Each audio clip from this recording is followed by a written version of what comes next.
Welcome back to another episode of the IFC's Individuation podcast. I am Dr. Lahab Al-Samarrai. With me today, as always, Dr. Lisa Hong is with us. Dr. Eric Tomlinson is with us. Dr. Eric, you are sitting in the dark. You know that? No. Oh, I just... You can't see me? You can't see? I thought my face looks lit up to me. No, it looks good. It looks good. I was just Oh. saying you come from the darkness. Well, that ties right into the story you're getting ready to Yes, give us. absolutely. So today we are going to get into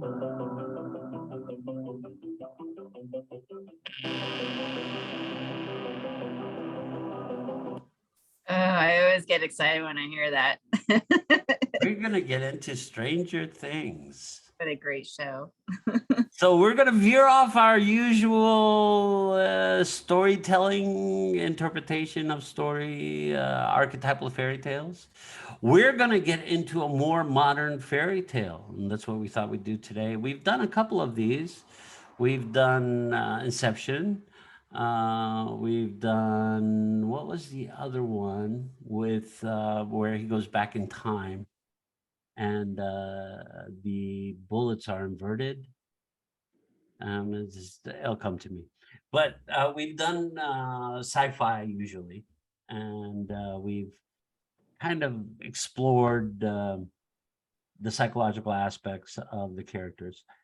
In this story, it starts in Hawkins, Indiana, this mythical small town where people are really nice to each other. They're grouped together. There's nothing weird happens in this town. This is kind of the beginning.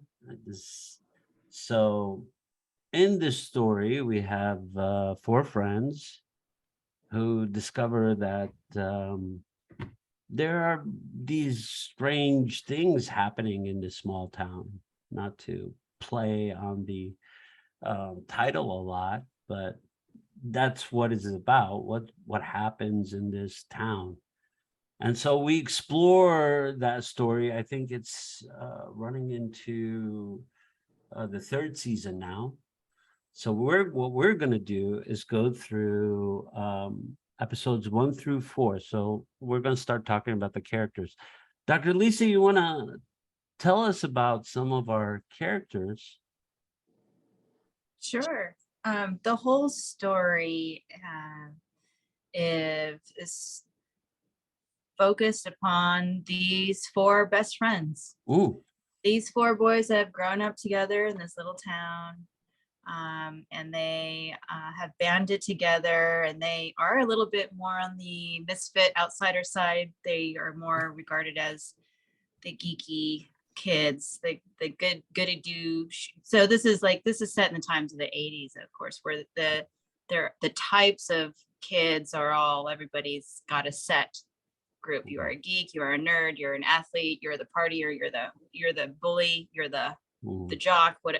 Everybody's set in the type. So these kids are the nerdy geeky types, and they've banded together. And then we have 4 of them. They're Will, Mike, Lucas, and Dustin. And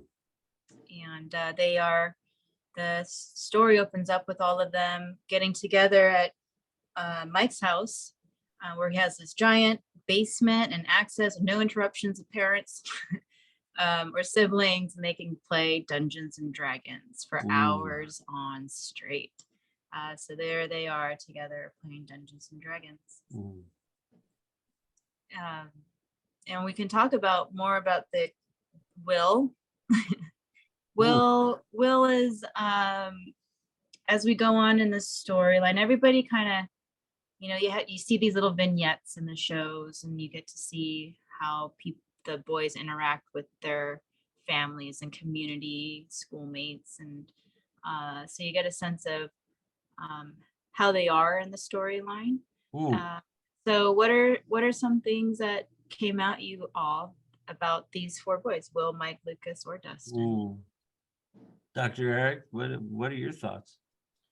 Well, I think Mike is the one that threw me at first, because now I'm thinking now about a couple of having watched a couple of several episodes, is initially he's obviously a group leader, and nice description, by the way, Dr. Lisa, of intro to the four boys. I like that.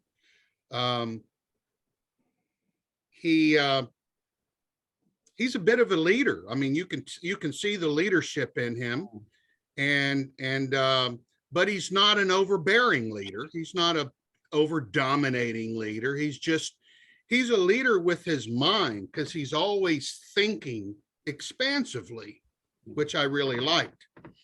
And then I got a little taken in because a couple of episodes later, which we will talk about her name is 11. She comes in the show, and I start seeing his interest in her. And so I'm thinking, okay, well, maybe Mike's a lover archetype. Maybe his archetype is the lover. And then after realizing it, and then after hearing a couple other people talk about it, I realized, wow, that's just a little sidebar. That's just a little sidebar peak that he had, because he really is the king. He really is the ruler without trying to force his will upon anybody. It just comes naturally for him. And he does it almost innocently. Of course, he's also young.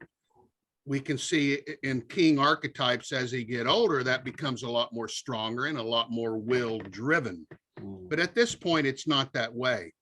But you can see, what's cool is you can see the makings of that in him at this early age. And it's really a beautiful thing to watch. So I was immediately drawn to him for that, for having that kind of ability, and yet not being an ass about it.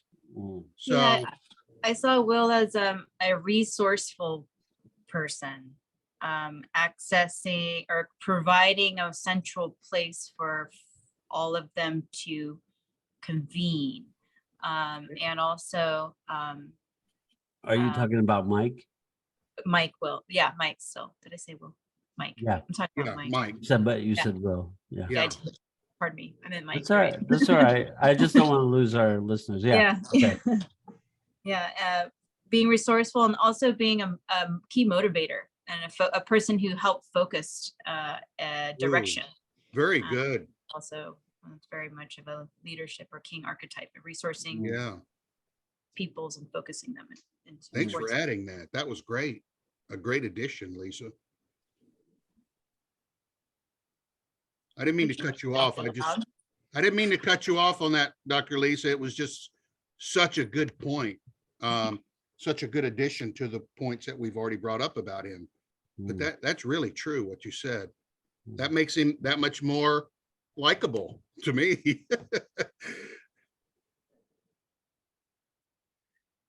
What do you think, Dr. Lahab? Do you think where are we headed in the right direction? Well, yes, of course. I mean, we're talking about the characters. We're talking about the synopsis of the story. We're talking about how they fit archetypally at this point, where each of them kind of takes their place. So we identified Mike as the king archetype, and we haven't identified Will.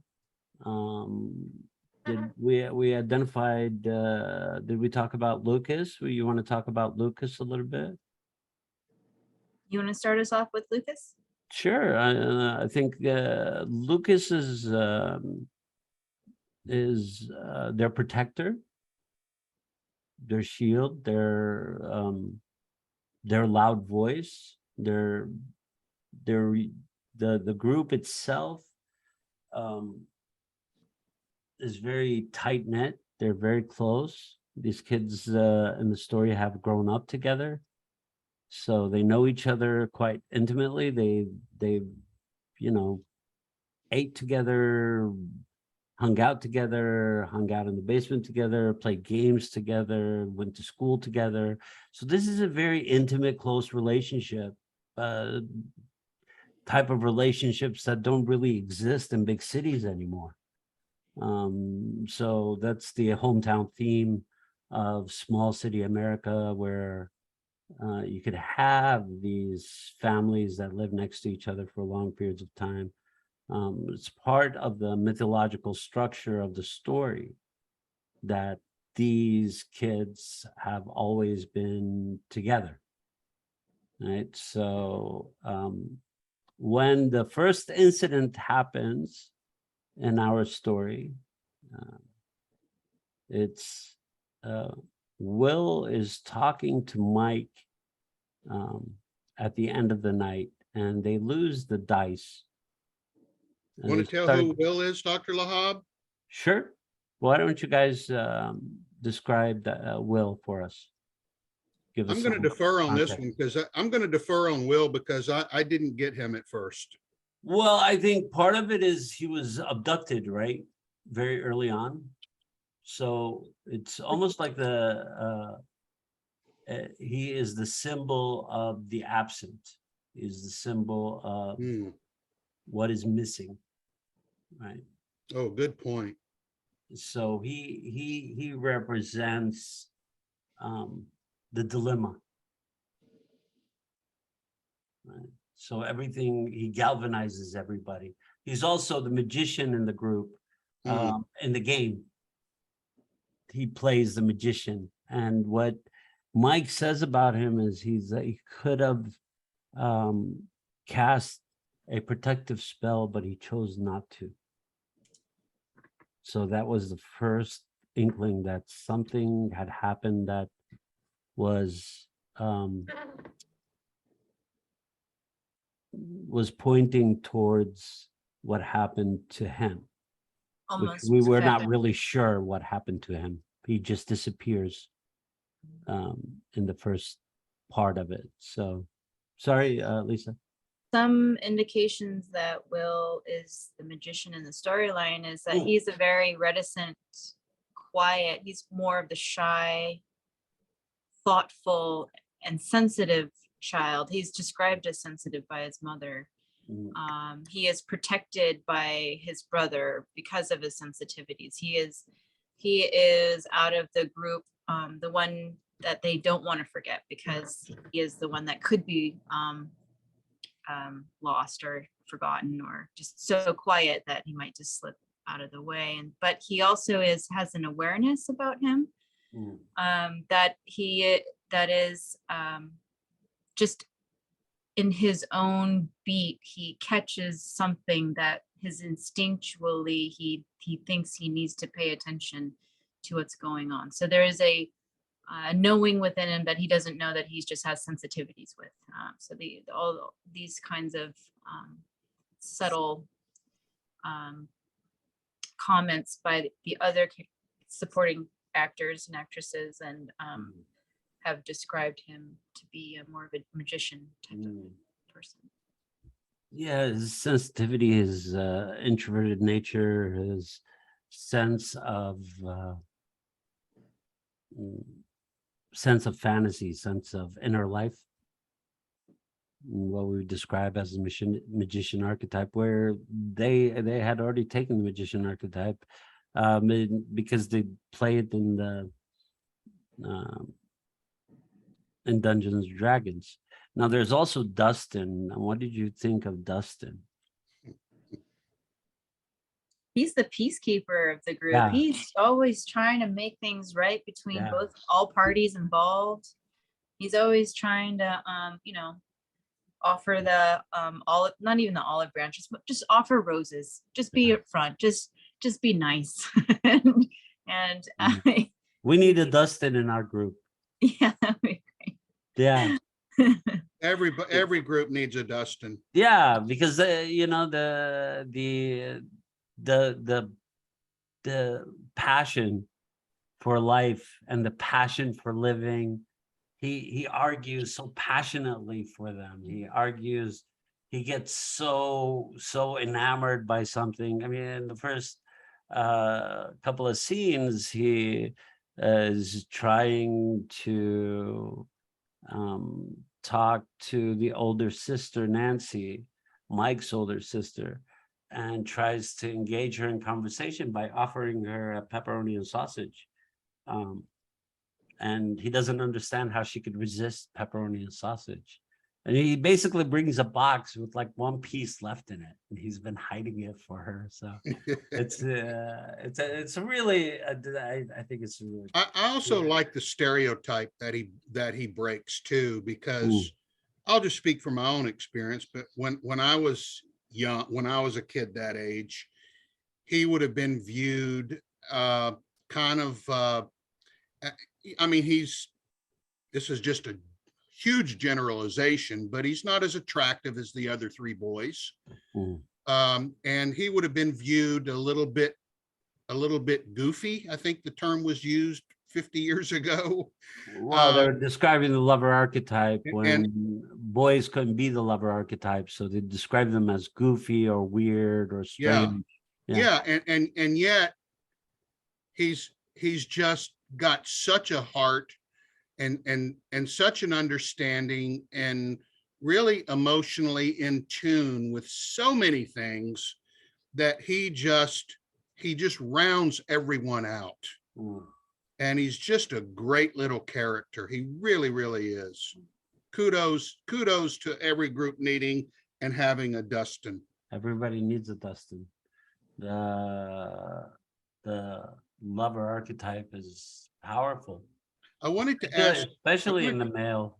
Yeah, especially in the male. When it's recognized in the male, it can be quite powerful, because that's something that is always in society in general, it's not looked well upon. Yeah. The masculine holds that energy. So acceptance of Dustin shows acceptance of our own lover archetype energy for those young kids who are afraid of certain energies and certain ways that they hold themselves, their personalities, who they are, how they express themselves. They should never be afraid. Yeah. Express themselves. That's what Dustin brings out. Dustin brings out that joy. Dr. Lisa, you had a thought about Dustin? Oh no, I think you all recapped that very well. He is just he's the type of guy that is just a joy to be around. Yeah, it really is. Comfortable to be around. I have a question for Dr. Lahab and Dr. Lisa, if I may, because, and that's between Mike and Lucas, because I've seen this dynamic play out all my life in groups. And you've got Mike the king, you've got Lucas the warrior. You can tell Lucas was raised in a home that really emphasized justice and right and wrong, and thinking about your decisions. I mean, you can tell that he was raised in that kind of home. And so he's always bringing up, not always, but oftentimes he's bringing up to Mike, who has this brilliant idea of a plan to do something. And Lucas is going, wait a minute, that's crazy. How are you going to do that? I mean, and so he's always putting on the brakes and saying, we need to come up with a plan, a practical plan on what to do, or this sounds nuts. And that dynamic between the warrior and the king, again, I've seen that take place for decades. And I was just wondering what you two thought of that dynamic. Dr. Lisa, what do you think? Gosh, I think that if you frame that question, you'd see these conflicts with every pairing of all the archetypes. And I think oftentimes the king and the warrior probably are just more comfortable with being vocal and forward, and that if the two voices are comfortable in those positions, you're apt to hear them more. But the conflicts are existing among all. Well, so for the warrior, the plan is safety. So if you have a plan of attack, you are safe. For the king, the plan is only part of the larger picture, or the queen archetype. It's only part of the larger picture. It's just a small piece of the pie. It's not the whole pie. For the warrior wants to go into battle. And to go into battle, you have to be precise that you're not gonna lose yourself in battle. So you need a plan. So I think as several episodes, when we get through several episodes, Lucas becomes very much convinced that they have to fight with an idea of the fight. They can't just fight for the fight itself. And I think that's the kind of the nuanced difference between the king and the warrior. The warrior likes to be precise. The king has the vision.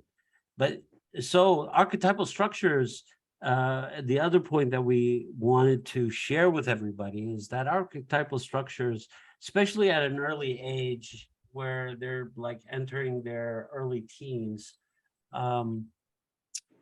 are fluctuating. They're not as crystallized. They move. So you see later on, Lucas and Dustin kind of taking on a different part of their aspects. So they switch roles. And Dustin starts to be the fighter and Lucas becomes the lover. And so you start to see how the archetypes move early on in childhood and adolescence. You can see how they start to come into focus as they get older. There's not so much movement of the archetypal patterns. That is the other thing that we wanted to talk about today, because the story carries the weight of a fairy tale. They are on their path. What do we always talk about in the fairy tale for von Franz? The hero's journey.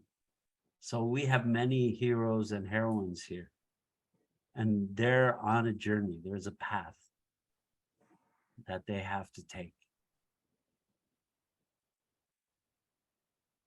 Dr. Lisa, what do you think of the story, like in the first couple of episodes? Is there a scene or a...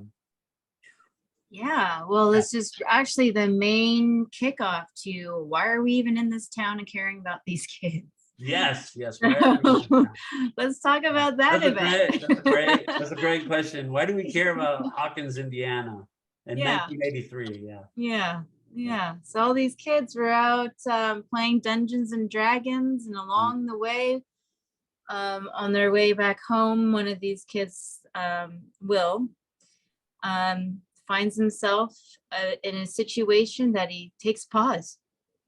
Ooh.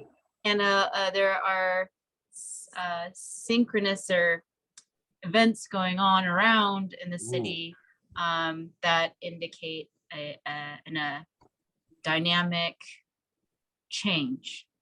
So Brilliant.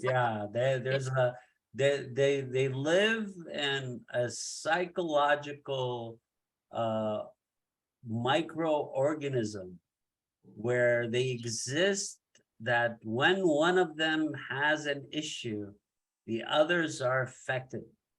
So they're affected as a group. They move as a group. They attack as a group. When they take the hit, they take it as a group. They're devastated by Will's disappearance. Mhm. They're devastated. They're like, we cannot function. Will's our magician. We cannot function. And Mhm. that's where 11 pops up. You know, they find her in the woods, which is beautiful scene. They find her in the woods. It's raining. She's wearing this strange yellow t-shirt, and water is washing down her face, and she has a really cropped haircut. And they're looking at her, and she's staring back at them. And that's where the recognition that they found somebody, right? So they lost somebody. So this is a beautiful arc to the story in the first episode. They've lost somebody, and somebody else pops up in their place, right? Archetypally, that's how it works, right? You lose somebody, and somebody else pops into place, pops into to fill the energetic void that exists.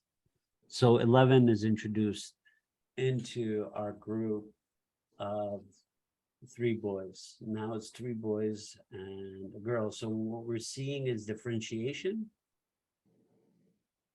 and divergence of roles. We're seeing the dynamic of the archetype. It's neither masculine nor feminine. And that's one of the things that you see very clearly with the evolution of our characters. You start to see that the masculine and feminine are almost one, you know. So because it's an interesting age, right? They're not yet adolescent. They're pre-adolescence. So there's also an awakening, right? The hero's journey. Well, what do you think of, because we've been talking about heroes, right? So we already knew we were talking about our heroes. What do we think of our heroes so far? Well, I like the way that you and Lisa both brought up the idea that all of them are in this together, that they're all tied together by a synchronistic energy. And just like the title of the series says, Stranger Things, when stranger things happen, whoever they happen to, they still affect everyone. And in this case, in this story, it pulls them all together and it makes them in their own way, you know, embark on a hero's journey, regardless of their archetype. And also like the fact that you explained that, especially at that age, one's archetypal structure it's a mixed bag. And there's a lot of, consistent exposure to the elements of a number of archetypes. As we're growing up, we're almost practicing archetypes. and I A form of shape shifting. We're jumping in and out of different archetypal patterns. And I love seeing that play out in this series. I've only seen the first 5 episodes, but I enjoy watching that happening just in the first 5 episodes. Was there a scene or an exchange that you enjoyed in our first couple of episodes? Well, the biggest thing that hit me was when they realized that there was what they called, I think they called it 2 different things. Initially, they called it upside down. And then somewhere later, they called it the other side, both meaning the same thing, which I wasn't 100% sure at the time, but I thought it was related to the unconscious world coming up into our conscious world. I thought that's what it was reflecting. And now I understand that that is what was happening. But when I first saw it, and that scene hit me a lot, that was what I thought it was.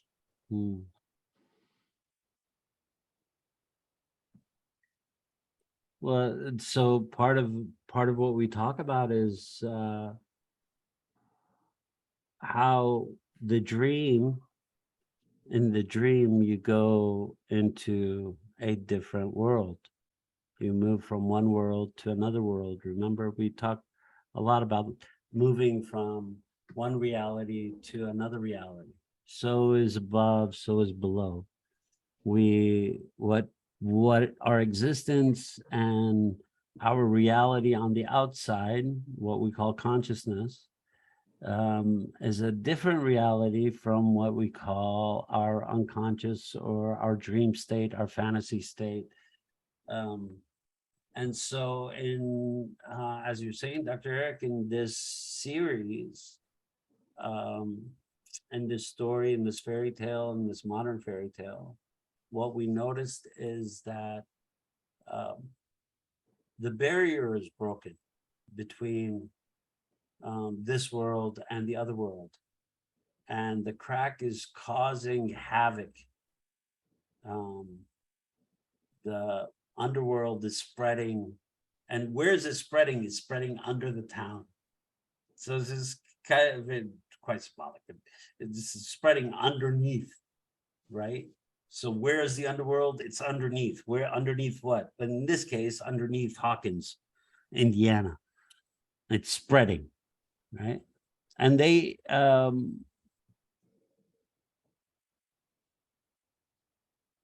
give it a name, the first monster. They call it a Demogorgon. They give it a name. And in the earliest scene, it's telling Mike that he's going to be abducted. He says, the Demogorgon is going to get me. Oh, no, he got me. Not he's going to get me. He got me. He's already got me. And so that night, as he runs home, trying to load a gun, he senses something wrong. He's scared of something. Something is coming at him. He puts bullets into a rifle, cocks the rifle. He looks at it, and then something happens and he disappears.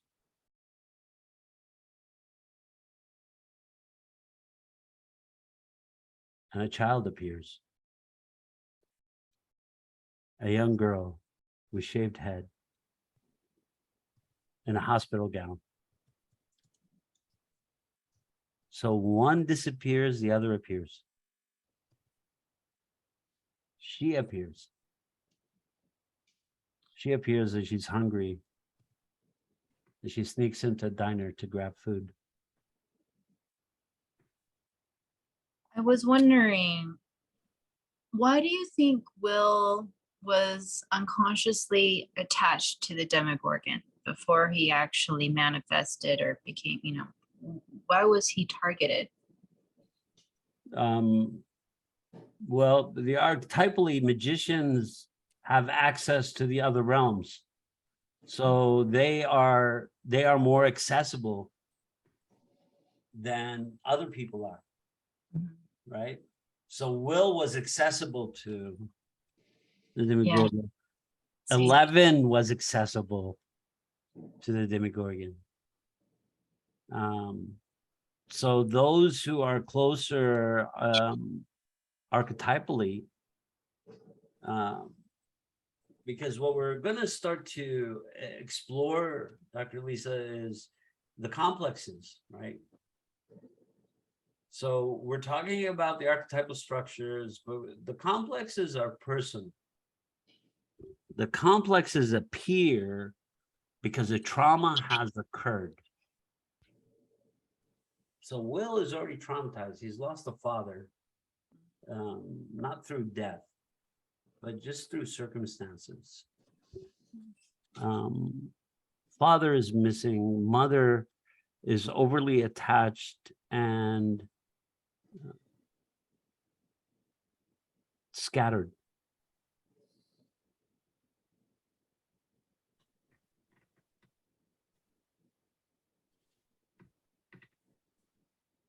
But as Dr. Eric put it earlier, a warrior. and she fights. She fights for what she can't see. She fights what the story they're trying to pass to her or through her. So we have our four heroes. We have a lost hero. We have Jim Hopper. You want to talk about Jim, Lisa? Yeah, Jim is our slightly jaded, experienced, disgruntled, somewhat skeptical police officer. He is a warrior, or else why would he be in the police force? He's already in a warrior suit. And he comes with some battle scars and skepticism, And he's very unsettled. Yeah. Well, the scars, I mean, all of you are saying the same things. The battle scars, the unsettling part of it. This is the warrior who has lost his way, right? Mhm. He does not have a castle to fight for. Yeah, he's the Ronin. So what happens is he realizes with Will missing, that suddenly the castle has become real. No longer does he have nothing to fight for. There's this little boy out there. So now he has a new sense of being. You know, he starts to wake up. There's a confrontation between him and the little kids. Between him, I call them little kids, our heroes, our little heroes. There's a confrontation, and our heroes, Mike and Dustin and Lucas, are basically saying, well, you need us, right? You're not going to be able to do anything. We know where he goes. And he dismisses them. Yes. Right. It's like, just stay out of my way. I want you home. I want you. He's telling them all the things to say to them. Go out there, search for him. Because he's telling them all the things that they're not going to do. What does he tell them to do? All the things they're not going to do. You know, the first thing they're going to do is like go search the woods. Yeah. So he doesn't even have to tell them. So where's all the scary things that happen in Hawkins? They happen in the woods, right? Until they discover the other part, the other scary part, which is the hospital. Or it's some kind of facility that has a hospital wing. It's some kind of government secret facility that houses them. And then we have another doctor, Dr. Martin. Before we jump into him, can I add one point real quick? Yeah, go for it. Sheriff Hopper also completely dismisses Will's mother because he and the town think she's crazy. Yes. Yeah. So one defeated warrior is disheveled and kind of doesn't have the will to go on, and Will keeps like popping back up, and the other one is seen as erratic and unsettled, jumpy, frantic, right? So what starts to change, Dr. Eric, is they start to realize that the odder people seeing. I love what you're getting ready to say. Well, go ahead, say it. Well, the more things go on, they all realize that they're all picking up on the same damn stuff. Yes. Yes, that they're being messed with. Yes. Yes, very good. Yes. So You know, this is where we come to the complexes. And so this is where the complexes act up, right? So Will, where's the father? The father can't be found. The mother is calling the father frantically. Your son is lost. Come on, pick up, pick up, pick up. Nobody wants to talk. The father doesn't, not really.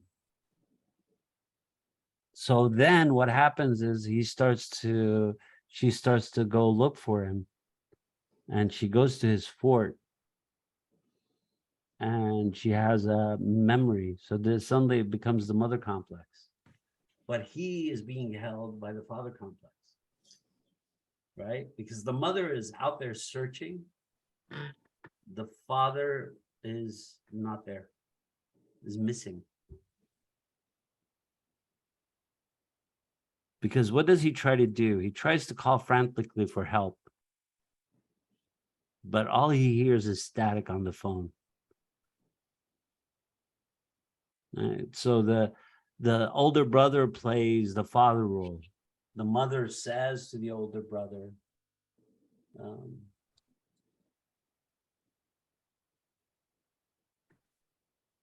it's Joyce. Joyce says to him, now what is his name?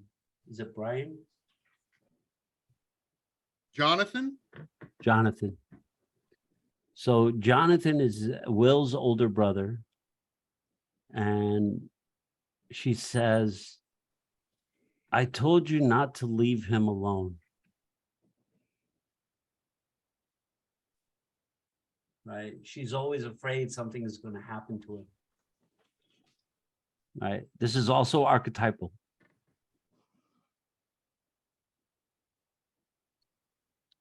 He's in touch with the underworld. The archetypal magician is in touch with the underworld. That means the underworld is in touch with him.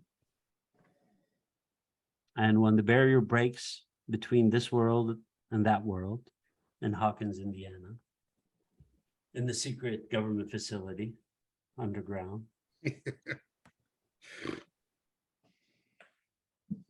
the unconscious starts to invade consciousness. And what happens is that we know this from schizophrenia.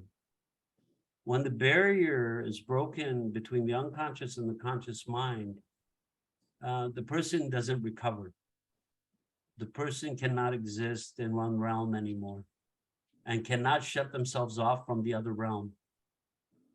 And so the other realm is constantly invading their consciousness. Yeah. And it drives you literally mad because there's something, whatever you're staring at is not what you're looking at. Or what you're looking at is something that's coming from deep within the unconscious. And it, even though if you get them to describe it, it doesn't make sense. No. It all makes sense to them because they've, for lack of a better way of saying it, they've been contacted by all of those energies from both places. Yes. So if you do not understand the language that they're describing these pieces of reality, these complexes that we're calling, they look like monsters, creatures, invasion. I'm paranoid, I'm suicidal, I'm afraid, I'm running, I'm being hunted, I'm being thwarted, somebody's after me. This is why, because what happens is when that gate, that doorway opens, literally, the saying is all hell breaks loose. That's what happens. The underworld is loose. So that's why the creatures are shared. That's why the creature attacks not one person, but the other. And the more traumatized they are as we go through the story, the more susceptible they are to the complex. The complex is much stronger. The complex holds. The complex shakes them. The complex shakes them to their core. And then the show really takes off. Yeah, so we really haven't started talking about the show yet. We're just kind of talking about the show. This is how great this show is. So Dr. Lisa, what do you think of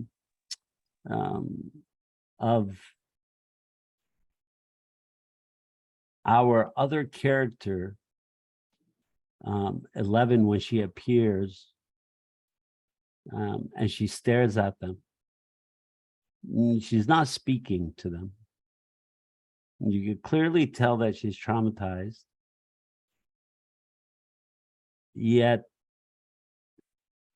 they recognize her and she recognizes them. It's in a brief moment when they're staring at each other. There's a sense of recognition between these two. What did you think of that scene? That's the end of like episode 1. It was just my reaction was it was just very a touching scene. Ooh, Just everything's falling into place. yeah, They're letting it, though they don't know why. They're just trusting it. yeah. It's Yeah, these are the magical moments, right? This is when you find the helper, right? In this case, this is like a mysterious helper. You know, it's like one of our helper animals in our fairy tales that turns into a princess or turns into that. First they say, "Oh, don't hurt me, don't kill me." The fox. Remember in all of our stories? yeah. So a lot of times, talking about 11 as a magician, I was starting to carry on as 11 being an anima, Ooh, the inspiration, the lead, ooh, something to chase, a motivator, indicator ooh. Yeah. of instinct, And of going around Hopper's rules. Let's go here, things like well, that. so the anima is also a complex, right? Mhm. And in our last story, the magical daughter, right? She is a dove. She turns into a beautiful woman or a beautiful young woman, and but she's magical, and that's what von Franz refers to as the anima of the hero. This is the anima, right? She is all the things that you said. She is inspiration, she's creation, she's creativity, and also she's innocent, right? Innocent meaning that she hasn't lived in this world. And this is exactly why you're saying she's the anima. She hasn't really lived in this world. She's like stuffing potatoes in her mouth. She's like food. She's hungry. She doesn't know what's going on. She's out of place, out of time, almost. It's like a new experience. So with that said, next week, we will continue our second episode of Stranger Things.